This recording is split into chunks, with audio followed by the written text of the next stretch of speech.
الحمدللہ، سب تعریف اس رب کائنات کے لیے ہے جس نے ہمیں بے مقصد پیدا نہیں کیا بلکہ اپنی عبادت اور اپنے دین کے پیغام کو دنیا تک پہنچانے کے لیے چنا۔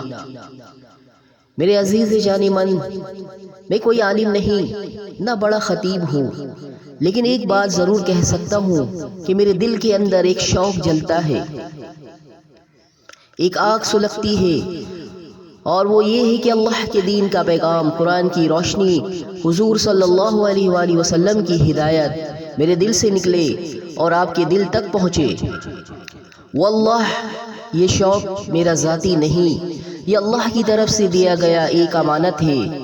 میں دلی گہرائیوں سے چاہتا ہوں کہ اپنے رب کے دین کو سمجھوں اور سمجھاؤں، سنوں اور سناؤں، اور اپنی زندگی کا ہر لمحہ اسی خدمت میں گزار دوں۔ میرے عزیز جان من، یاد رکھیے یہ دین کسی ایک فرد کا نہیں، یہ ہم سب کا ہے، اور اگر آج ہم نے قرآن کے ان پیغاموں کو دل سے نہ سنا تو کل قیامت کے دن یہی قرآن ہمارے خلاف گواہ بنے گا۔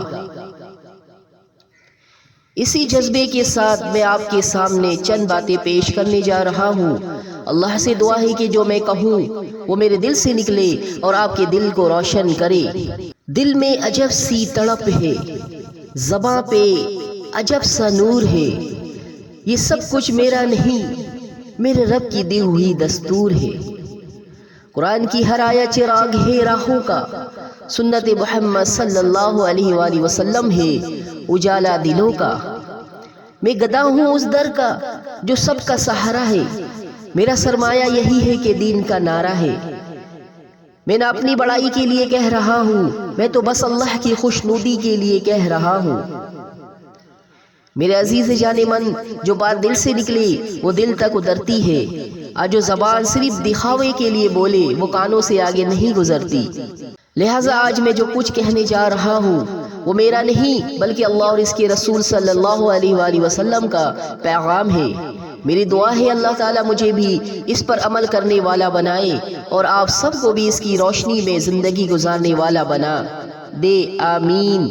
سورہ الشورى میں اللہ تعالیٰ ارشاد فرما رہے ہیں، آیت نمبر 107 میں، عربی متن، انی لکم رسول امین۔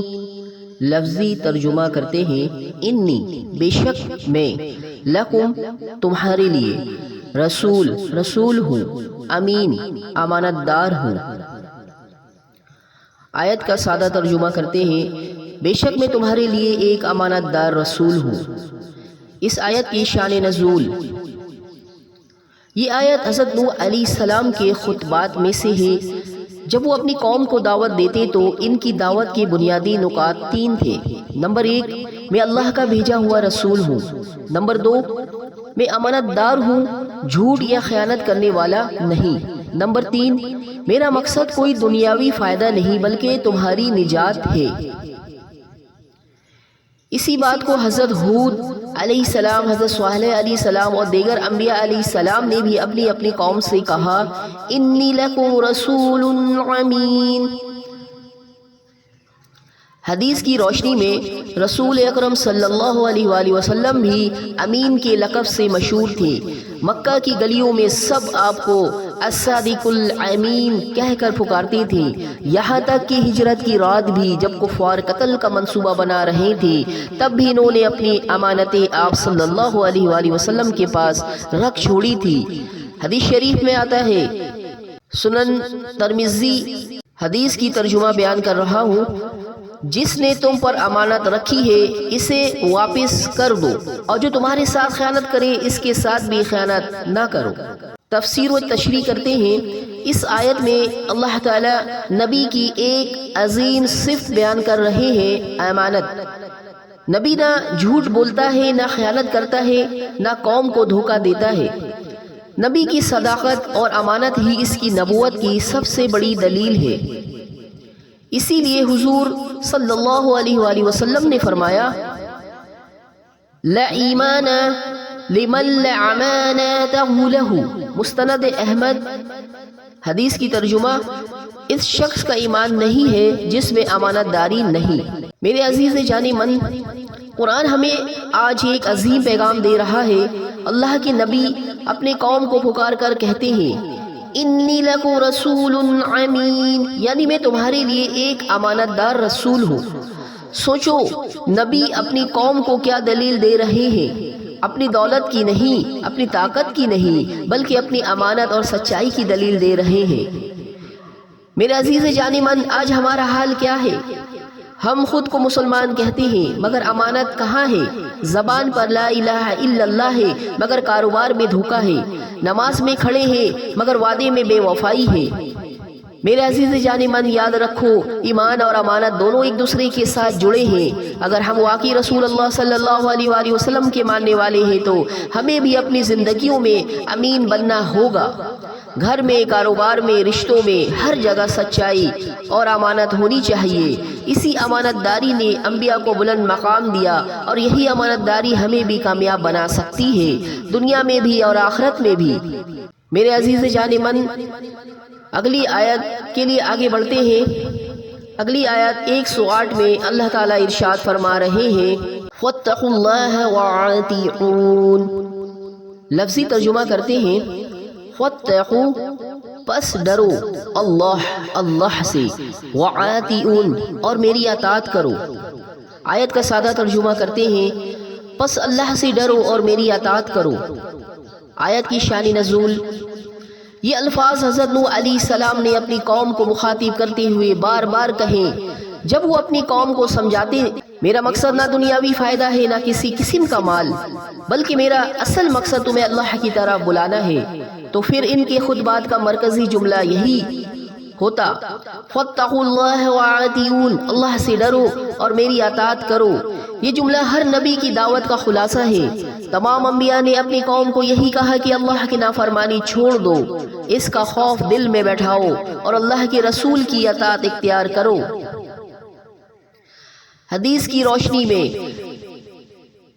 رسول اللہ صلی اللہ علیہ وآلہ وسلم نے ارشاد فرمایا کل امتی يدخلون الجنة الا من آبى، قیل ومن یابى یا رسول اللہ، قال من اطاعنی دخل الجنة ومن عصانی فقد ابى، صحیح بخاری۔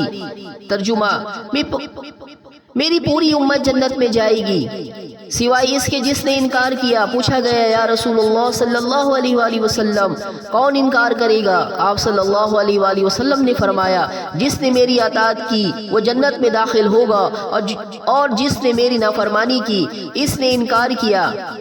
میرے عزیز جان من، اس حدیث کی وضاحت بہت ضروری ہے اور میں اس کی وضاحت کرنے جا رہا ہوں، سنتے ہیں۔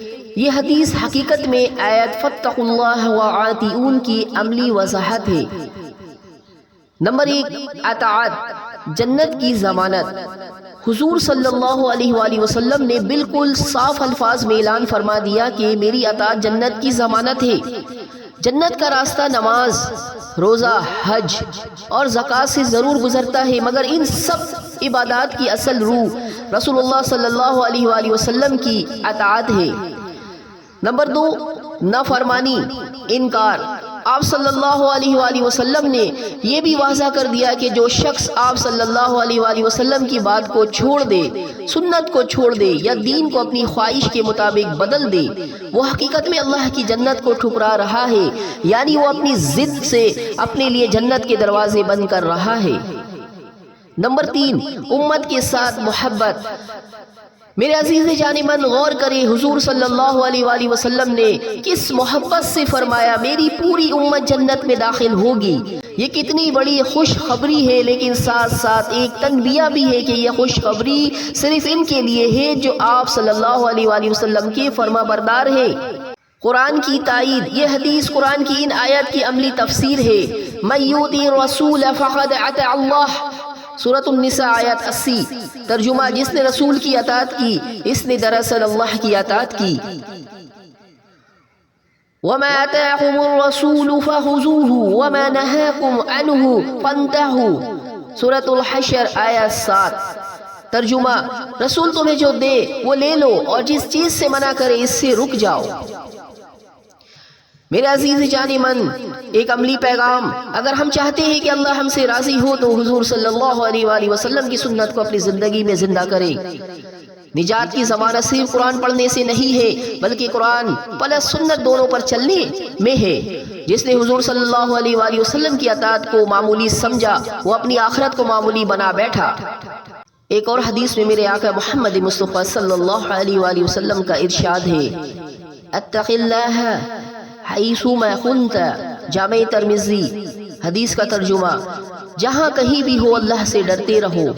یہ دونوں حدیثیں اسی آیت کی شرح ہے کہ نجات کی کنجی دو چیزوں میں ہے: اللہ کا تقوی، رسول کی اطاعت۔ آیت کی تفسیر و تشریح کرتے ہیں۔ یہ آیت اصل میں دعوت انبیاء کا مرکزی نقطہ ہے۔ انبیاء کی دعوت کے 3 حصے ہیں۔ نمبر 1 توحید، صرف اللہ کی عبادت کرو۔ نمبر 2 رسالت، اللہ کے نبی کی اطاعت کرو۔ نمبر 3 آخرت، اللہ سے ڈرتے رہو کہ ایک دن حساب دینا ہے۔ اسی لیے حضرت نوح علیہ السلام، حضرت ہود علیہ السلام، حضرت صالح علیہ السلام اور ہر نبی نے یہی کہا: فاتقوا اللہ وَأَطِیعُونِ۔ یہ آیت ہمیں بتاتی ہے کہ دین صرف عبادت کا نام نہیں ہے بلکہ تقوی اور اطاعت دونوں کا لازم ہے۔ عبادت کا دل تقوی ہے اور اطاعت کا مرکز رسول اللہ کی سنت ہے۔ میرے عزیز جان من، آج ہم قرآن کی ایک ایسی آیت کے سامنے ہے جو وہ ہمارے دلوں کو ہلا دینے والی ہے۔ اللہ کے نبی اپنی قوم کو پکار پکار کر کہتے ہیں: فاتقوا اللہ وَأَطِیعُونِ۔ اللہ سے ڈرو اور میری اطاعت کرو۔ یہ الفاظ صرف نوح علیہ السلام کی زبان پر نہیں تھے بلکہ ہر نبی نے اپنی قوم سے یہی کہا، اور آخر میں ہمارے آقا خاتم النبیین صلی اللہ علیہ وآلہ وسلم نے بھی یہی کہا: اللہ سے ڈرو اور میری اطاعت کرو۔ میرے عزیزو، سوچو کہ کیا ہم واقعی اللہ سے ڈرتے ہیں؟ کیا ہماری زندگیوں میں اللہ کا خوف ہے؟ کیا ہم رسول صلی اللہ علیہ وآلہ وسلم کی اطاعت میں زندگی گزار رہے ہیں؟ میرے عزیز جان من، کامیابی کی صرف 2 کنجیاں ہیں۔ نمبر 1 اللہ سے ڈرنا، یعنی گناہ چھوڑ دینا، دل میں خوف خدا بٹھا لینا۔ نمبر 2 رسول اللہ صلی اللہ علیہ وآلہ وسلم کی اطاعت، یعنی سنت کو اپنانا، ان کی زندگی کو اپنی زندگی کا آئینہ بنانا۔